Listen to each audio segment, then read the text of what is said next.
샬롬 할렐루야. 히브리어 단어 묵상 쉬운 네 번째 부드러운 대답. 잠언 15장 1절. 유순한 대답은 분노를 쉬게 하여도 과격한 말은 노를 격동하느니라. 로미오와 줄리엣 2막 중에서 그러나 부드러운 저 창문을 통해 어떤 빛이 들어오는가.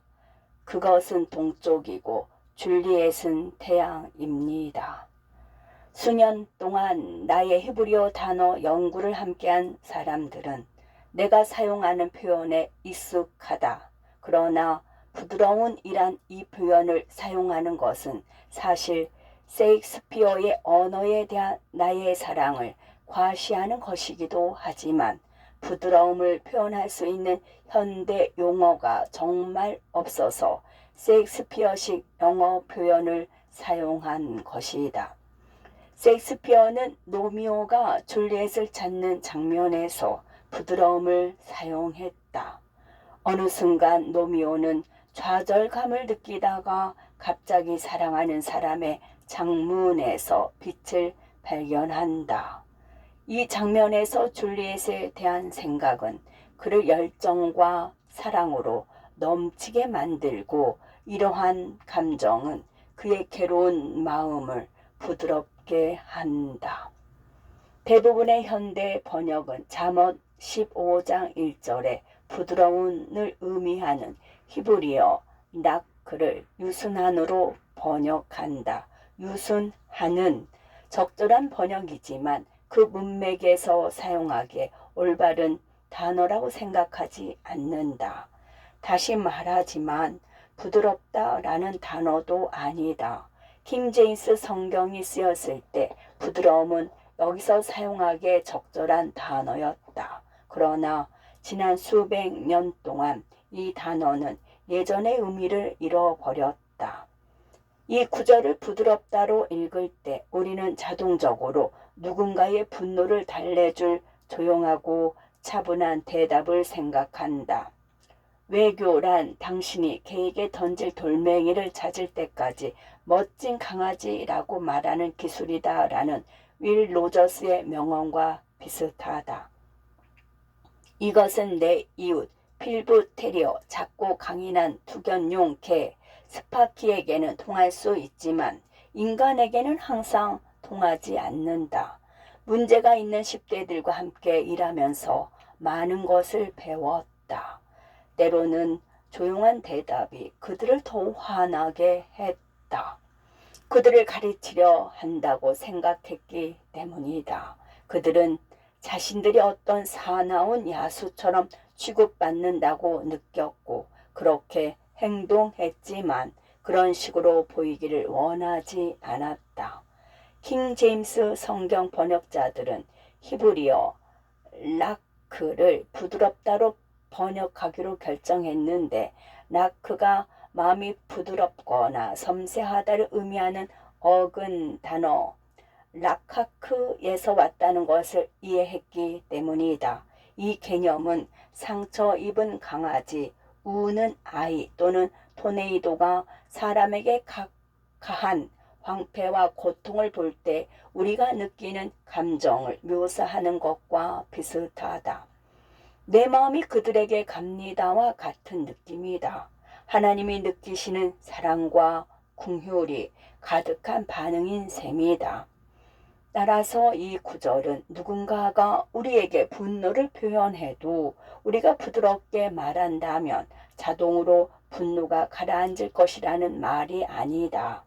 경우에 따라 그럴 수는 있다. 그러나 많은 경우 그렇지 않다. 이 구절이 말하는 것은 우리를 가로막은 어떤 운전자가 가운데 손가락으로 욕을 할 때 주먹을 흔드는 제스처로 되돌려 주는 것이 아니라 오히려 연민과 사랑으로 반응한다는 것이다. 우리는 그 사람이 왜 그렇게 행동하는지 고려해야 한다. 이는 우리가 누군가에게 잘못을 저질렀거나 기분을 상하게 했다면 사과하고 이를 바로잡는다는 것을 의미한다. 그리고 그 사람의 나쁜 행동이 우리가 한 일의 결과가 아니라면 우리는 하나님께서 그 사람의 역기능적인 행동을 일으키는 원인이 무엇이든 치유해 주시기를 기도해야 한다. 다시 말해 마태복음 5장 44절에서 너희 원수를 사랑하며 너희를 박해하는 자를 위하여 기도하라고 하신 예수님의 가르침을 실천하는 것이다.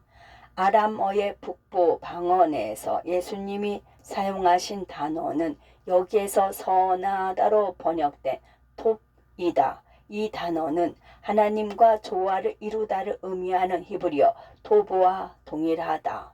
다시 말해 당신을 미워하는 사람에 대한 당신의 반응이 하나님의 반응과 조화를 이루도록 하라. 하나님의 응답은 언제나 사랑 한 가지다. 이것에 대한 개인적인 예를 들어보겠다. 어느 날 나는 생명권 시위자들이 표지판과 현수막을 들고 서 있는 낙태 클리닉을 앞을 지나쳐 갔다. 한 현수막에는 만삭에 가까운 태아에 끔찍하게 훼손된 사진이 있었다. 솔직히 말해서 어린 시절 할리우드 B급 공포 영화를 너무 많이 본 탓에 그런 사진에 영향을 받을 것 같지는 않았다. 나는 무감각하게 사진을 보고 차를 몰고 지나갔다. 그런데 갑자기 마음이 슬퍼졌고 울음이 터졌다. 나는 이것이 내 슬픔이나 눈물이 아니라는 것을 알았다. 나는 낙태 문제에 대해 생각한 적이 별로 없었다. 나는 내 인생에 걱정거리들이 많았다. 그런데 나는 눈물을 흘렸다.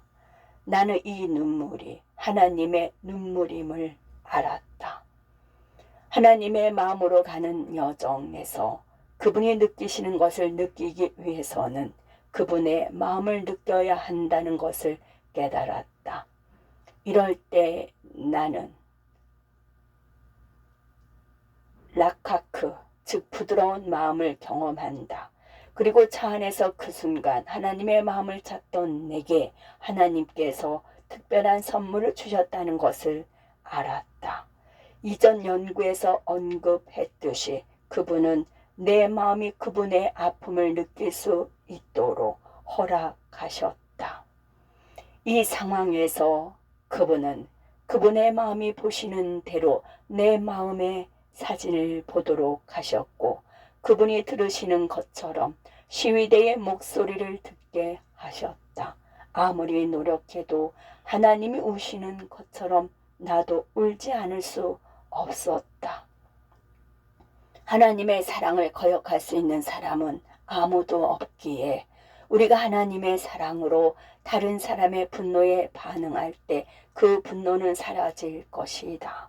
고린도전서 13장 13절은 그런즉 믿음, 소망, 사랑 이 세 가지는 항상 있을 것인데 그 중에 제일은 사랑이라고 말한다. 하나님의 사랑을 알고 경험하며 그 사랑이 무엇인지 이해하는 것은 나를 많은 두려움에서 해방시켰다. 왜냐하면 나는 그분의 사랑 안에서 안식할 수 있다는 것을 알기 때문이다. 다른 사람들이 하나님의 사랑을 경험할 때 그것은 그들에게도 동일하게 작용할 것이다. 라카크, 부드러움은 하나님의 마음을 표현한다.